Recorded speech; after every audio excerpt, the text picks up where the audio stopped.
आज एक बार मैं फिर आप लोगों के सामने हाजिर हुआ हूँ ये बताने के लिए कि आखिरकार सरकार को इस बात का एहसास हुआ कि जो लोग अलग अलग शहरों के अंदर गांव के अंदर फंसे हुए हैं उन्हें भी अपने घर जाना है। अगर यही फैसला अगर पहले ही ले लिया जाता तो शायद इतनी दिक्कतों का सामना नहीं करना पड़ा होता। अचानक आप लोगों से ये कह देंगे कि जहाँ है वहीं पर रहो, तो इससे सबसे ज़्यादा अगर दिक्कत किसी को आई है तो वो मज़दूरों की, जो दिन में कमाते थे रात में खाते थे। लेकिन किसी तरह से बहुत सारे एनजीओज़ ने, बहुत सारे सियासी संगठनों ने, बहुत सारे इंडिविजुअल्स ने इन लोगों की मदद की, लेकिन ये आखिर कब तक चलता रहेगा? जब सरकार के ऊपर बहुत ज़्यादा दबाव पड़ा कि बहुत ज़्यादा लोग ऐसे फंसे हुए हैं और इन्हें भी अपने घर जाना है, क्योंकि ये सही बात है कि जब ये कोरोना वायरस का कहर आया तो हर माँ बाप चाहता था कि हमारे बच्चे हमारे पास होना चाहिए, और हर शख्स ये कोशिश में लगा हुआ था कि मुझे मेरे घर तक किसी तरह से पहुंचा दो। ये कितने अफसोस और शर्म की बात है कि जब हम सोशल मीडिया के ऊपर ऐसी ऐसी तस्वीरें देखते हैं कि जहां पर साइकिल के ऊपर एक बुजुर्ग माँ को एक शख्स कई 100 किलोमीटर का सफर तय करता है, साइकिल के ऊपर एक बुजुर्ग अपनी माँ को लेकर जाता है, राजस्थान पहुंचाता है।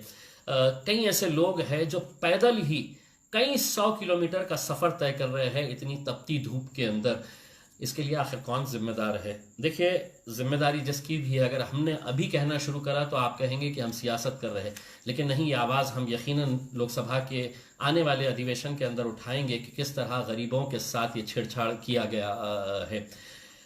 अब चूंकि सरकार ने ये फैसला लिया है कि हम ये लोगों को जाने की इजाज़त देते हैं, तो सरकार अपनी हरकतों से बाज नहीं आती है कि गरीबों को किस तरह से और परेशान किया जाए, उनको हैरान किया जाए।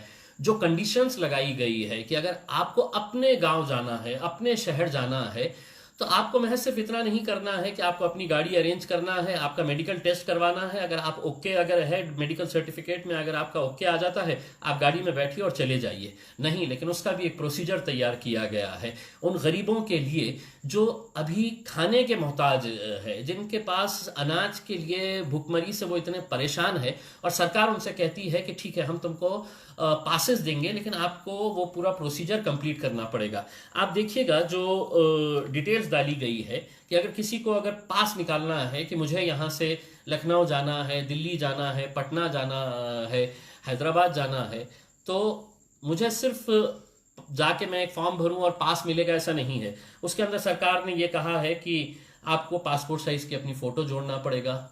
अब कहाँ पे है, कौन से फोटो स्टूडियोज चालू है? अगर किसी के पास नहीं है फोटो तो वो क्या करेगा? आपको आधार कार्ड चाहिए। क्यों, कोई बैंक का लोन ले रहे हैं? आधार कार्ड किस लिए चाहिए है? अगर मैं अपने गांव जाना चाह रहा हूं, मैं अपने शहर जाना चाह रहा हूं, तो इसके अंदर ये प्रोसीजर्स क्यों?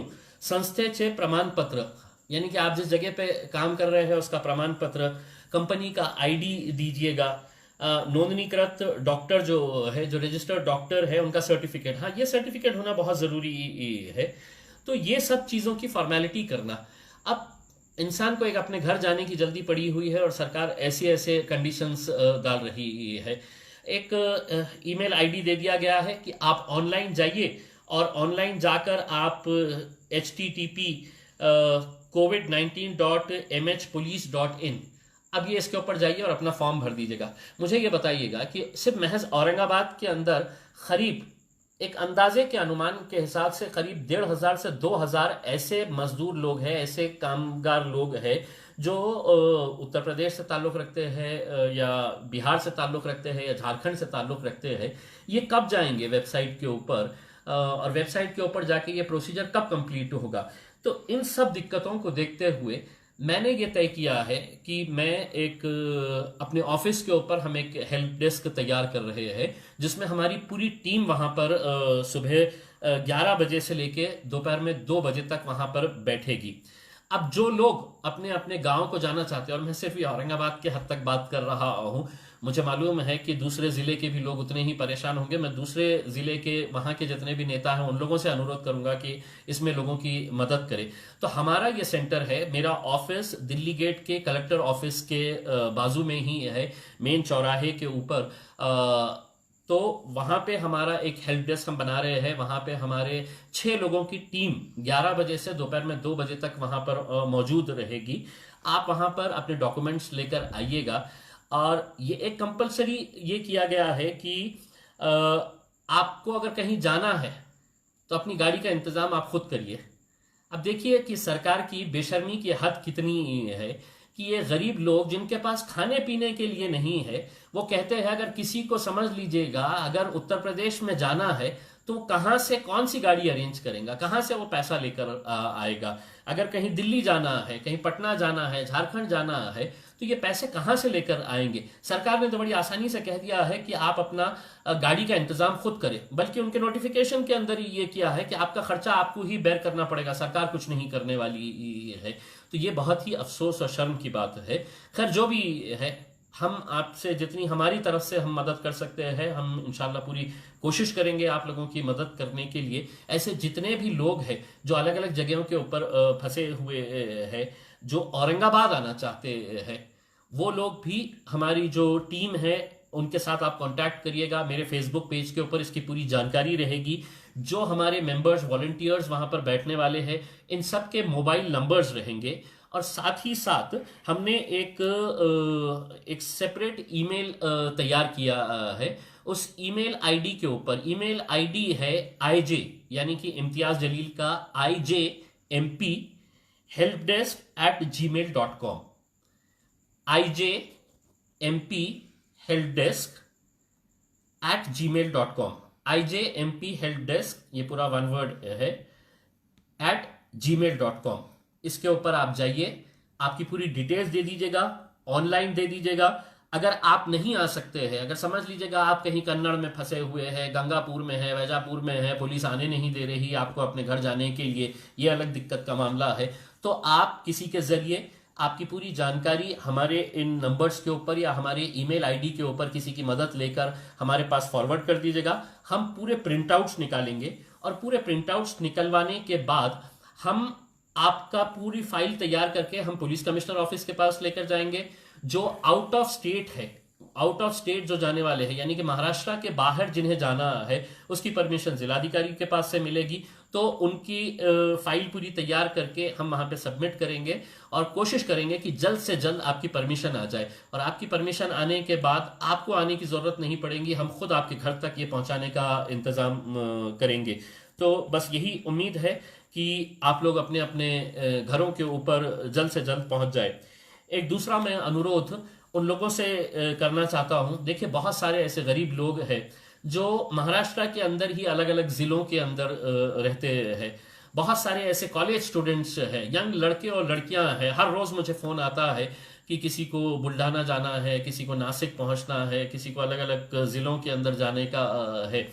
तो ये लोगों को भी जाने के लिए कहीं ना कहीं कोई इंतजाम, क्योंकि सरकार ने तो कहा है कि आपको अपनी गाड़ी अपना पैसा खर्च करने का है।